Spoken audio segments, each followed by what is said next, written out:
അമ്മയ്ക്ക് സന്തോഷമായി. കാരണം ഇത്രയും നാളുകൊണ്ട് 6 മാസം സമയം വീട്ടിൽ ചോദിച്ചിട്ടാണ്, നിർബന്ധം പിടിച്ചാണ് ഞാനായിട്ടാണ് സഹകാരിയിലേക്ക് വരുന്നത്. എനിക്ക് ആ ഇതിൽ ഭയങ്കര സന്തോഷമുണ്ട്. കാരണം ആ പറഞ്ഞ 6 മാസത്തിനുള്ളിൽ അപ്പോയിന്റ്മെന്റ് ഓർഡർ അമ്മയുടെ കൊടുക്കാൻ പറ്റി.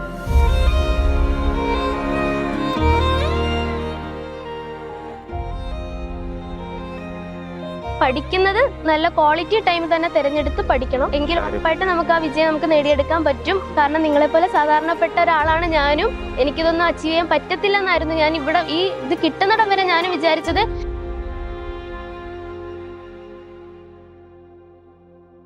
സഹകാരിയുടെ CSCB ഓഫ്ലൈൻ ഓരോരോ ചുണക്കുട്ടികളായി നമ്മൾ പരിചയപ്പെടുകയാണ്. അപ്പോൾ ഇന്ന് നമ്മൾ പരിചയപ്പെടുന്നത് വിനീതയാണ്. വിനീത കൊല്ലം കരുനാഗപ്പള്ളി സ്വദേശിയാണെങ്കിലും സഹകാരിയുടെ ഓഫ്ലൈനിലേക്ക് ചേക്കേറി 4 മാസത്തെ പഠനം കൊണ്ട് തന്നെ CSCBയിലേക്ക് എത്തിപ്പെട്ട് നിൽക്കുകയാണ്. ഇപ്പം നിലവിൽ നമ്മളിവിടെ വർക്ക് ചെയ്യുന്നത് കരിന്തോട്ടുവ സഹകരണ ബാങ്കിൽ. എത്രാമത്തെ റാങ്ക് ആയിരുന്നു? അവിടെ 6ാമത്തെ റാങ്ക് ആയിട്ട് ഇപ്പോൾ ജോലി പ്രവേശിച്ച വ്യക്തിയാണ്. നമ്മൾ ഓരോ ആൾക്കാരുടെ സ്റ്റോറിയിലും ഓരോരോ കാര്യങ്ങൾ അവർക്ക് പറയാനുണ്ടായിരിക്കും. വിനീതയെ കുറിച്ച് പറയണമെങ്കിൽ എനിക്ക് ഉള്ള അറിവ് വെച്ച് പറയുകയാണെങ്കിൽ സെൽഫ് മെയ്ഡ് വുമൺ എന്ന് വേണമെങ്കിൽ പറയാം. അതിന് കാരണമുണ്ട്. കാര്യം നമ്മൾ ഓരോ പ്രോബ്ലംസ് ആണ് നമ്മളെ നിർവചിക്കുന്നത്, അല്ലേ മോളെ? നമ്മൾ ഓരോരോ ജീവിത സാഹചര്യത്തിൽ വരുന്ന ഓരോ പ്രോബ്ലംസ് ആണ് നമുക്കൊരു നിർവചനം തരുന്നത്. അത് നമ്മളെ ഇതുപോലെ മോൾഡ് എടുക്കുന്നതിൽ എത്രത്തോളം വലിയ പങ്ക് വഹിച്ചിട്ടുണ്ട്? ഇന്നത്തെ കാര്യം എന്ന് വെച്ചാൽ വീട്ടിലെ അമ്മയും ചേട്ടനും അമ്മൂമ്മയാണ് ഉള്ളത്. അച്ഛൻ കൊച്ചിലെ മരിച്ചു. 12 വയസ്സുള്ള സമയത്ത് അച്ഛൻ മരണപ്പെട്ടിരുന്നു. പിന്നീട് ബാക്കിയുള്ള കാര്യങ്ങളെല്ലാം വീട്ടിലെ അമ്മയാണ് മുന്നോട്ട് പോയിക്കൊണ്ടിരുന്നത്. അപ്പം നമുക്ക് ഫിനാൻഷ്യലി ഉള്ള ഒരു പ്രശ്നം നമ്മൾ കുഞ്ഞുനാൾ തൊട്ടേ അറിഞ്ഞു വരുന്നത് കൊണ്ട് ഒരു ജോലി എന്നുള്ളത് അത്യാവശ്യമാണെന്ന് പണ്ട് തൊട്ടേ ഇങ്ങനെ കേട്ട് ബ്രെയിനിൽ രജിസ്റ്റർ ആയി.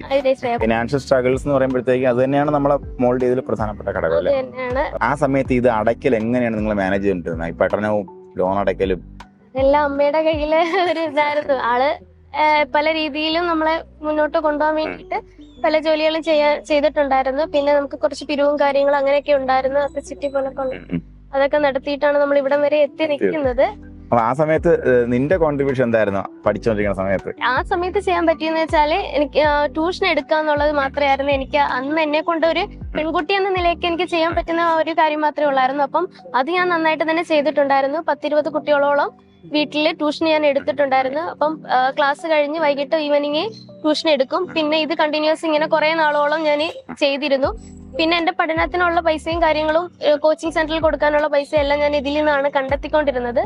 പിന്നീട് കുറച്ചുകൂടെ ഫിനാൻഷ്യൽ സ്ട്രഗിൾ വന്ന സമയത്ത് ഇതേപോലെ ഒരു പ്രൈവറ്റ് ജോബിലേക്കൊന്ന് പോയിട്ടുണ്ടായിരുന്നു 1 ഇയർ. പക്ഷെ അവിടെ നിൽക്കാൻ നമുക്ക് പറ്റാത്തത് കൊണ്ട് നമ്മള് അത് 10-15 മണിക്കൂറൊക്കെ ഉള്ള ജോബ് ഉണ്ടായിരുന്നു. നൈറ്റ് ഒക്കെ ചെയ്യണമായിരുന്നു. അപ്പൊ അതിനുശേഷം അതുകൊണ്ട് അത് കണ്ടിന്യൂ ചെയ്ത് പോകാൻ പറ്റാത്തത് കൊണ്ട് അപ്പോഴാണ് നമുക്കുള്ള ഒരു ഗവൺമെന്റ് ജോലിയുടെ വില മനസ്സിലാക്കുന്നത് ഒരു പ്രൈവറ്റ് ഫീൽഡ് കയറിയതിനു ശേഷമാണ്.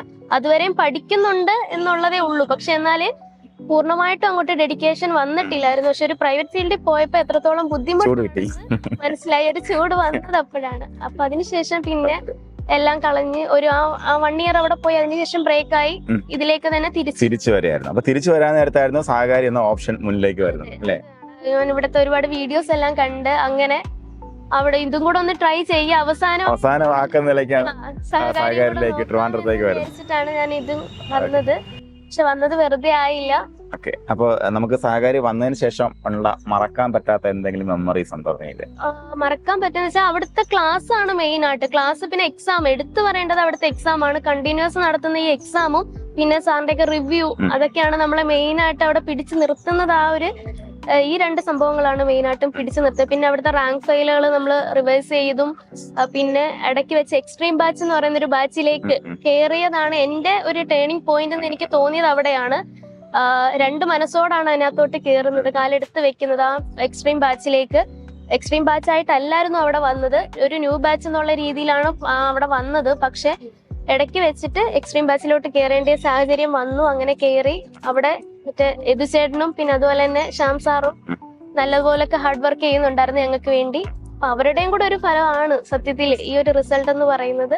അത്രത്തോളം ഞങ്ങളെ ഹെൽപ്പ് ചെയ്തിട്ടുണ്ട് അവരുടെ 2 പേരുടെയും ആ ഒരു ഹാർഡ് വർക്ക്. റാങ്ക് ലിസ്റ്റിൽ ആദ്യമായിട്ട് പേര് വന്നപ്പോഴത്തേക്കും അത് ആദ്യം അറിഞ്ഞത് എങ്ങനെയാ നീ അറിഞ്ഞേ?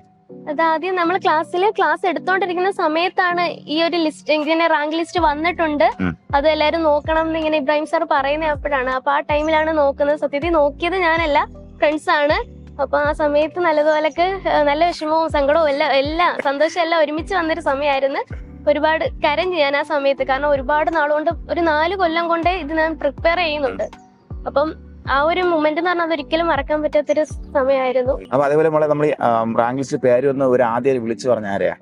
ആദ്യം പറയുന്നത് ബ്രദറിനോട് പറഞ്ഞു, പിന്നെ അതുപോലെ തന്നെ പാർട്ട്ണറിനോടും പറഞ്ഞു. കാരണം അവർ രണ്ടുമാണ് ഇതിന് ഏറ്റവും കൂടുതൽ സപ്പോർട്ട്. ഫിനാൻഷ്യൽ സപ്പോർട്ട് ഫിനാൻഷ്യൽ സപ്പോർട്ടും അല്ലാതെയും എല്ലാം അവർ രണ്ടുപേരാണ്. കാരണം അന്ന് വരെ ട്യൂഷൻ എടുക്കുന്നുണ്ടെങ്കിൽ ഇങ്ങോട്ട് വന്നപ്പോഴത്തേക്ക് ട്യൂഷൻ എടുക്കാൻ പറ്റില്ലല്ലോ. ഇല്ല, അതുകൊണ്ട് എല്ലാ രീതിയിലും സപ്പോർട്ട് അവർ രണ്ടുപേരും കൂടാണ് തന്നത്. പിന്നീട് വീട്ടിൽ ചെന്ന് ഡയറക്റ്റ് ആണ് അമ്മയോട് പറയുന്നത്. അതുവരെ അമ്മ അറിഞ്ഞിട്ടില്ല. അമ്മയ്ക്കൊരു സർപ്രൈസ് എന്നുള്ള രീതിയിൽ അന്ന് ഇതുപോലെ വൈകിട്ട് ട്രെയിൻ കയറി വീട്ടിൽ ചെന്ന് അമ്മയോട് ഡയറക്റ്റ് പറയാണ് ചെയ്തത്. അമ്മയ്ക്ക് സന്തോഷമായി. കാരണം ഇത്രയും നാളുകൊണ്ട് 6 മാസം സമയം വീട്ടിൽ ചോദിച്ചിട്ടാണ്, നിർബന്ധം പിടിച്ചാണ് ഞാനായിട്ടാണ് സഹകാരിയിലേക്ക് വരുന്നത്. അപ്പൊ നമ്മൾ ആ ഒരു ചോദിച്ചു വാങ്ങിയതാണ് 6 മാസം അല്ലേ? 6 മാസം എനിക്ക് തന്നേരാന്ന് പറഞ്ഞു. ബാക്കി അമ്മ പറയുന്ന രീതിയിൽ എന്താന്ന് വെച്ചാൽ ചെയ്യാൻ പോകാം. പുറത്തോട്ട് പോകാനൊക്കെ ഒരു പ്ലാൻ ഉണ്ടായിരുന്നു. അപ്പം 1 ഇയർ മെഡിക്കൽ ഫീൽഡിൽ നിന്നത് കൊണ്ട് അപ്പം വീട്ടിലും പ്രഷർ ഉണ്ടായിരുന്നു, പുറത്തോട്ട് പോകണം, ഈ സാഹചര്യത്തിൽ നിൽക്കാൻ പറ്റില്ല എന്ന് പറഞ്ഞു. അപ്പം ഞാനായിട്ട് അങ്ങോട്ട് ഒരു 6 മാസം ചോദിച്ച് വാങ്ങിച്ചതാണ്. എന്ത് പ്രശ്നം ഉണ്ടായാലും ഒരു 6 മാസം സമയം, അത് കഴിഞ്ഞിട്ട് നിങ്ങൾ എന്താണോ പറയുന്നത് അത് ഞാൻ വിശ്വാസം കാത്ത മോളാണ്. എനിക്ക് അതിൽ ഭയങ്കര സന്തോഷമുണ്ട്. കാരണം പറഞ്ഞ 6 മാസത്തിനുള്ളിൽ അപ്പോയിന്റ്മെന്റ് ഓർഡർ അമ്മയുടെ കൊടുക്കാൻ പറ്റി എന്നുള്ളതാണ്. പഠിക്കാന്ന് വെച്ചാൽ നമ്മൾ കണ്ടിന്യൂസ് പഠിക്കണം. ഒരു തവണ പഠിച്ചിട്ട് അത് സ്റ്റോപ്പ് ചെയ്ത് ഒരിക്കലും അത് സ്റ്റോപ്പ് ചെയ്യരുത്. പിന്നെ പുതിയ കാര്യങ്ങൾ പഠിക്കുന്നതിലുപരി പഠിച്ച കാര്യങ്ങൾ വീണ്ടും റിവൈസ് ചെയ്ത് നോക്കണം. പിന്നെ പഠിക്കുന്ന സമയം അത് നമ്മുടെ ആരോഗ്യത്തിനനുസരിച്ചുള്ള സമയം നമ്മൾ തിരഞ്ഞെടുത്ത് വേണം പഠിക്കാൻ. കുറച്ച് ടൈം ഞാൻ കറക്റ്റ് പറയുവാണെങ്കിൽ ഇവിടെ വന്നിട്ട് 1 മാസം നല്ല കണ്ടിന്യൂസ് ആയിട്ട് 1 മാസം നന്നായിട്ട് വർക്ക് ചെയ്തിട്ടുണ്ട്. ബാക്കി മാസം വർക്ക് ചെയ്തിട്ടില്ല എന്നല്ല, വർക്ക് ചെയ്തിട്ടുണ്ടെങ്കിലും 1 മാസമാണ് കറക്റ്റ് എക്സാമിന് മുന്നേ ഉള്ള 1 മാസമാണ് നല്ലതുപോലെ ഹാർഡ് വർക്ക് ചെയ്തത്. ഉറക്കൊഴിച്ചൊക്കെ പഠിച്ച സമയങ്ങൾ ഉണ്ടായിരുന്നു. പക്ഷെ അതൊക്കെ എനിക്ക് പ്രയോജനപ്പെട്ടു. അപ്പം എല്ലാവരും പഠിക്കുന്നത് നല്ല ക്വാളിറ്റി ടൈം തന്നെ തിരഞ്ഞെടുത്ത് പഠിക്കണം. എങ്കിൽ ഉറപ്പായിട്ട് നമുക്ക് ആ വിജയം നമുക്ക് നേടിയെടുക്കാൻ പറ്റും. കാരണം നിങ്ങളെ പോലെ സാധാരണപ്പെട്ട ഒരാളാണ് ഞാനും. എനിക്കിതൊന്നും അച്ചീവ് ചെയ്യാൻ പറ്റത്തില്ല എന്നായിരുന്നു ഞാൻ ഇവിടെ ഇത് കിട്ടുന്നിടം വരെ ഞാൻ വിചാരിച്ചത്. എല്ലാരെയും പോലെ 100 കണക്കിന് PSC എഴുതുന്ന അല്ലെങ്കിൽ എക്സാം എഴുതുന്ന ആളുകളെ പോലുള്ള ഒരാളാണ് ഞാനും എന്നേ വിചാരിച്ചുള്ളൂ. ഓരോരുത്തർ വന്ന് മോട്ടിവേഷൻ തരുമ്പോഴും ആ സമയത്ത് ഇച്ചിരി ഒന്ന് മോട്ടിവേറ്റ് ആവും, വീണ്ടും അങ്ങ് തണുത്തു പോകും. അങ്ങനെ ആയ ഒരാളാണ് ഞാനും. പക്ഷെ നമ്മളെ കൊണ്ട് പറ്റും. ശ്രമിച്ചു കഴിഞ്ഞാൽ നമ്മളെ കൊണ്ട് എന്ത് ഇതായാലും നേടിയെടുക്കാൻ പറ്റും. എല്ലാ കൂട്ടുകാർക്കും വിജയാശംസ നേരുകയാണ് വിനീതോടൊപ്പം.